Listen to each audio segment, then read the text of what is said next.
نحمده ونصلي على رسوله الكريم بسم الله الرحمن الرحیم۔ ذی الحجہ کا چاند دیکھتے ہی جو حکم سب سے پہلے ہماری طرف متوجہ ہو جاتا ہے وہ ایک عجیب و غریب حکم ہے، اور وہ یہ ہے کہ نبی کریم صلی اللہ علیہ وآلہ وسلم کا ارشاد ہے کہ جب تم میں سے کسی کو قربانی کرنی ہو تو جس وقت وہ ذی الحجہ کا چاند دیکھے اس کے بعد اس کے لیے بال کاٹنا اور ناخن کاٹنا درست نہیں، چونکہ یہ حکم نبی کریم صلی اللہ علیہ وآلہ وسلم سے منقول ہے، اس واسطے اس عمل کو مستحب قرار دیا گیا ہے کہ آدمی اپنے ناخن اور بال اس وقت تک نہ کاٹے جب تک قربانی نہ کر لے۔ بظاہر یہ حکم بڑا عجیب و غریب معلوم ہوتا ہے کہ چاند دیکھ کر بال اور ناخن کاٹنے سے منع کر دیا گیا ہے، لیکن دراصل یہ ہے کہ ان ایام میں اللہ تعالیٰ نے حج کے عظیم الشان عبادت مقرر فرمائی، اور مسلمانوں کی ایک بہت بڑی تعداد الحمدللہ ثم الحمدللہ اس وقت اس عبادت سے بہراندوز ہوتے ہیں۔ ان دنوں وہاں یہ حال ہے کہ ایسے معلوم ہوتا ہے کہ بیت اللہ کے اندر ایک ایسا مقناطیس لگا ہوا ہے جو چاروں اطراف سے فرزندان توحید کو اپنی طرف کھینچ رہا ہے۔ ہر لمحے ہزاروں افراد اطراف عالم سے وہاں پہنچ رہے ہیں اور بیت اللہ کے ارد گرد جمع ہو رہے ہیں۔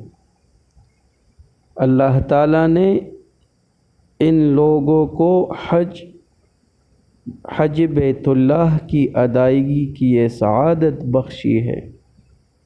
ان حضرات کے لیے یہ حکم ہے کہ جب وہ بیت اللہ شریف کی طرف جائے تو وہ بیت اللہ کی وردی یعنی احرام پہن کر جائے، اور پھر احرام کے اندر شریعت نے بہت سی پابندیاں عائد کر دی، مثلاً یہ کہ سلا ہوا کپڑا نہیں پہنے گا، خوشبو نہیں لگا سکتے، منہ نہیں ڈھانپ سکتے وغیرہ وغیرہ۔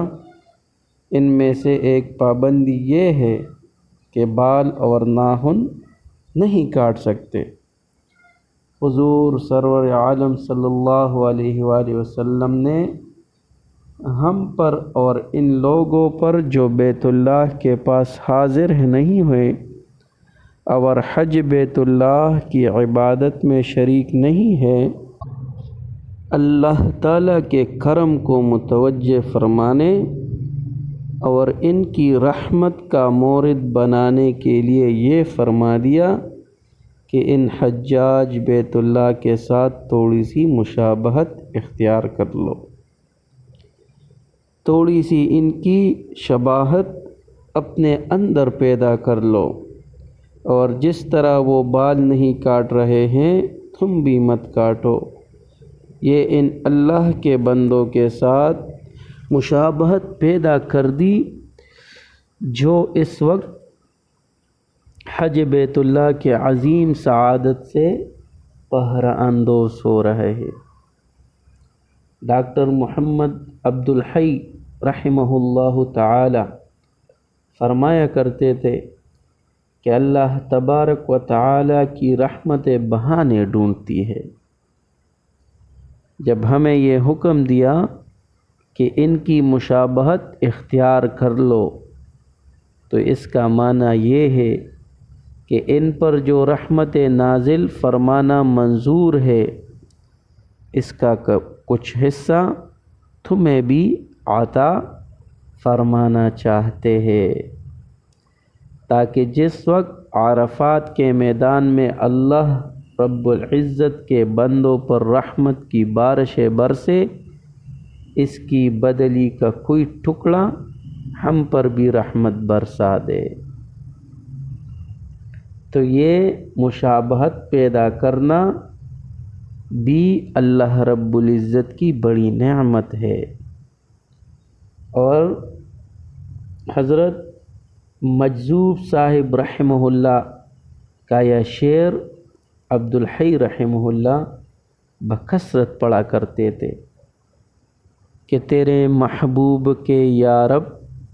شباہت لے کر آیا ہوں،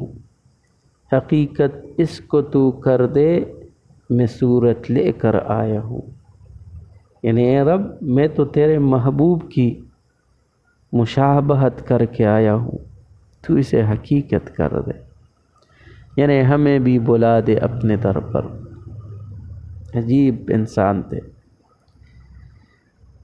تو کیا بعید ہے کہ اللہ اس صورت کی برکت سے حقیقت میں تبدیل فرما دے، اور اس کی رحمت کی جو گٹھائیں وہاں برسیں گی، انشاءاللہ ہم اور آپ سب اس سے محروم نہیں رہیں گے۔ تو خلاصہ یہ کہ پیغمبر علیہ الصلوۃ والسلام کا یہ حکم فرمانا کہ بال اور ناخن نہ کاٹو، یعنی اللہ رب العزت کہ ان نیک بندوں کے ساتھ مشابہت اختیار کر لو جن پر اللہ کی خصوصی رحمتیں برس رہی ہے، تو ان رحمتوں سے کچھ حصہ تم پر بھی برس جائے گا، اور ہو سکتا ہے کہ ان مشابہت کی وجہ سے اللہ رب العزت تمہیں بھی اس جگہ کی زیارت فرما دے جہاں دنیا کے تمام مسلمان اور موحدین جمع ہوتے ہیں۔